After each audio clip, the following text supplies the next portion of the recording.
জীবনে ওঠা পড়া থাকবে, সুখ দুঃখ থাকবে, তাই বলে পিছিয়ে যেতে নেই। দেখবে একটা সময় তুমি প্রতিষ্ঠিত হবার পর সবাই তোমাকে গুরুত্ব দেবে। শুধু ভালোবাসা দিয়ে সংসার টেকে না, দরকার আছে বিশ্বাস, মায়া, অভিমান, দায়িত্ববোধ এবং অপেক্ষা। হারানোর যন্ত্রণার চেয়ে বিশ্বাস ভাঙার যন্ত্রণাতেই মানুষ বেশি কষ্ট পায়।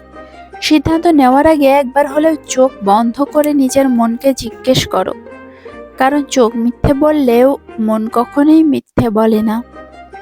এই 6টি নীতি অবশ্যই মেনে চলবে। 1. প্রার্থনা করার আগে বিশ্বাস করো। 2. কথা বলার আগে শোনো। 3. খরচ করার আগে উপার্জন করো। 4. কিছু লেখার আগে চিন্তা করো। 5. হাল ছাড়ার আগে চেষ্টা করো। 6. মরার আগে বাঁচতে শেখো। ভালোবাসাকে কখনো মাপা যায় না, শুধু দেওয়া যায়। খারাপ মানুষের সাথে সমঝোতা করতে নেই, সমঝোতার পর সে আরো ভয়ানক খারাপ হয়ে উঠতে পারে। আপনার প্রিয় মানুষটিকে এই 3টি প্রশ্ন করুন, তাহলেই বুঝতে পারবেন সে আপনাকে কতটা ভালোবাসে। 1. তুমি আমাকে কেন ভালোবাসো? 2. একদিন যদি আমার সবকিছু চলে যায়, তাহলে তুমি কি আমার পাশে থাকবে? 3. আমার জন্য তুমি আর কতদিন অপেক্ষা করতে পারবে? একটা কথা বলি জানো তো, যার রাগ আর জেদ বেশি, তার জীবনে কেউ থাকতে চায় না। কাউকে ভালোবাসা দিলে সেটা হয়তো ফেরত নাও পেতে পারো, কিন্তু কাউকে কষ্ট দিলে সেটা ঠিকই ফেরত পাবে। এটাই বিধির বিধান।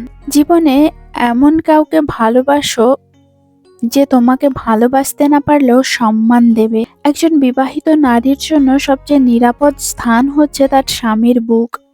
স্বামী যদি আগলে রাখে, শত প্রতিকূল অবস্থায় স্ত্রী ভালো থাকে। সে কোনোদিনও আমার ছিল না, অথচ সব সময় তাকে হারানোর ভয় পেয়েছি। শুধু অর্থ আর স্বার্থের কারণে অনেক ভালোবাসার পতন হয়। রাত বাড়লে অন্ধকার যে মানুষটা হারিয়ে যায়, সেই মানুষটাই ব্যথা লুকিয়ে দিনের আলোতে লোক হাসায়। মোমবাতি হওয়া সহজ কাজ নয়, আলো দেওয়ার জন্য প্রথমে নিজেকেই পুড়তে হয়। তুমি সবার প্রিয় কখনোই হতে পারবে না, কারণ তুমি মানুষ, টাকা না। প্রিয়জন তো সে যে তোমার সম্মানকে কখনো ছোট হতে দেয় না, বরং সকলের কাছে তা ছায়ার মতো আগলে রাখে। সে কখনো বন্ধু হতে পারে না যে তোমার সম্মানকে নিচে নামিয়ে দেবে। যখন কারোর প্রতি ভালোবাসা বেশি হয়ে যায়, তখন সেই ভালোবাসা সুখের চেয়ে কষ্ট বেশি দেয়। এখন আর কারোর সাথে যুক্তিতর্কে যেতে ইচ্ছে করে না। তুমি ঠিক, আমি ভুল, ব্যাস কথা শেষ। একটু সময় লাগবে ঠিকই, তবে বিশ্বাস করুন একলা থাকায় শান্তি বেশি। ভুল মানুষের সামনে আমরা বারবার ছোট হই, ঠিক মানুষটা আমাদের মাথা পর্যন্ত নোয়াতে দেয় না। স্ত্রীর মূল্য ঠিক তখনই বুঝবেন যখন অসুস্থ হয়ে বিছানায় পড়ে থাকবেন। তখন স্ত্রী ছাড়া সেবা করার মতো কাউকে পাশে পাবেন না।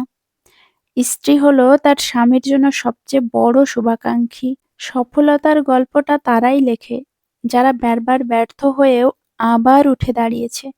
পৃথিবীর সবচেয়ে অদ্ভুত বিষয় হলো নাটক দেখে আমরা কান্না করি আর বাস্তবতা দেখে হাসি।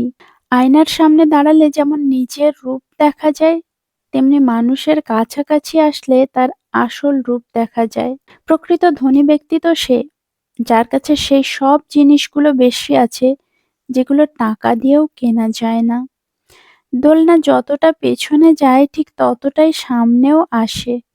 ঠিক একইভাবে সুখ এবং দুঃখই জীবনের সমান রূপে আসে এবং যায়। জীবনের দোলনা যদি পেছনে যায়, তবে নিরাশ না হয়ে অপেক্ষা করো, সেটি সামনে আসবে। জীবনে খারাপ সময় না আসলে কখনো ভালো সময়ের গুরুত্ব বোঝা যায় না। অতিরিক্ত প্রত্যাশা আর অন্যের ভালো দেখে হিংসা মানুষকে সব থেকে বেশি দুঃখে রাখে। আর এই দুটি জিনিস বাদ দিতে পারলে তার মতো সুখে আর কেউ নেই। অধিক সুন্দরী বউ হলে পুরুষকে চাকরির সাথে চৌকিদারিও করতে হয়। তাদের থেকে অনেক দূরে থাকো যারা তোমাকে মিথ্যা বানোয়াট বলে, তোমাকে তুচ্ছ তাচ্ছিল্য করে, তোমা তোমাকে ব্যবহার করার জন্য মায়া দেখায়, অসম্মান করতে দ্বিধা করে না। কারো প্রতি অতি বিনয়ী হতে নেই, এতে নিজেকে চরম মূল্য দিতে হয়। হাতটা ধরার আগে ভাবো কতটা শক্ত করে ধরলে সে হাত ছুটবে না। অর্থ মানুষের অবস্থান পরিবর্তন করতে পারলেও অনেক ক্ষেত্রেই স্বভাব পরিবর্তন করতে পারে না।